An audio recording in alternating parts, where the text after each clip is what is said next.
sérieusement pour Ouais, finir par l'emporter. le moteur, c'était aux joueurs de respecter tout le travail qui a été fait tout au long de l'année.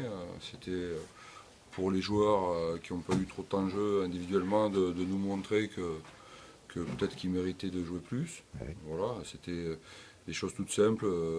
Et puis à la mi-temps, on leur a dit que à 21-7, avec le vent en notre faveur en deuxième mi-temps, mais que si on arrivait à marquer, à grignoter un peu de terrain sur les Rochelais, on pourrait arriver à les faire douter et se rapprocher. Bien. Ça se joue à pas grand chose, effectivement. Une pénalité à la fin, Oui. des essais refusés d'un côté comme de l'autre. C'est vrai que c'était. Oh, le match est serré, c'était un match un peu bizarre parce qu'il y a eu des essais en première mi-temps, notamment sur l'essai de pénalité qui étaient quand même assez généreux, on va dire. Après, il y a eu des décisions, je pense, qui n'étaient pas non plus euh, en notre faveur, qui n'étaient pas méritées. Donc voilà, mais bon, dans l'ensemble, je pense que c'était un bon match, qu'il y avait de l'intensité, il y a eu du jeu. Donc voilà, très content de la performance. Oyonnax qui avait pris une valise l'an dernier à Pau après un carton rouge. Est-ce que c'est venu dans le discours cette semaine de dire faut pas finir de la même manière? Non, on ne s'occupe pas des autres, on ne s'occupe pas de savoir le record d'un tel ou ce qu'a fait une autre équipe sur leur dernier match l'année dernière. Nous, ce qui est important, c'est comment vit le groupe, comment chacun amène sa pierre à l'édifice. Voilà, c'est des choses simples.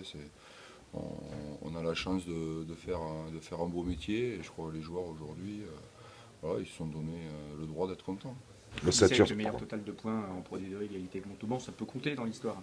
Ouais, à part si on garde les points pour la saison prochaine, sinon ça sert à rien, quoi. Non, pour nous, ce qui était important, c'était de bien finir la saison. On avait un bloc hyper difficile sur ces 3 derniers matchs.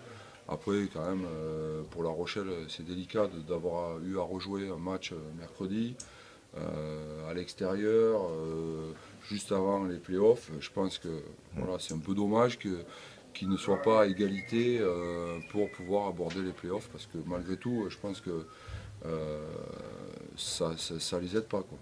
L'ossature de ton équipe par rapport à la saison prochaine, elle sera énormément modifiée ou à l'inverse, très peu? Ben, l'ossature, les joueurs qui ont beaucoup participé cette année, ils sont quasiment tous conservés. Et après, on renforce l'équipe avec un recrutement de joueurs qui ont une expérience en top 14, qui peuvent nous amener des solutions là où on a envie de progresser. Parce qu'on sait que l'étage au-dessus, c'est ça très très dur, c'est un challenge énorme, la marche. Voilà, même si Brive et Oyonnax ont réussi à se maintenir cette année, c'est vraiment un exercice périlleux. Et sur l'ensemble de la saison, qui vous voyez vous accompagner en top 14 sur les 4 demi-finalistes?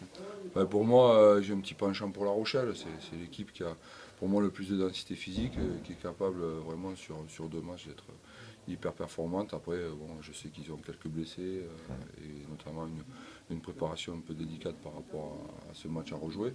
Mais bon, moi mon favori c'est La Rochelle, en plus pour raison personnelle aussi.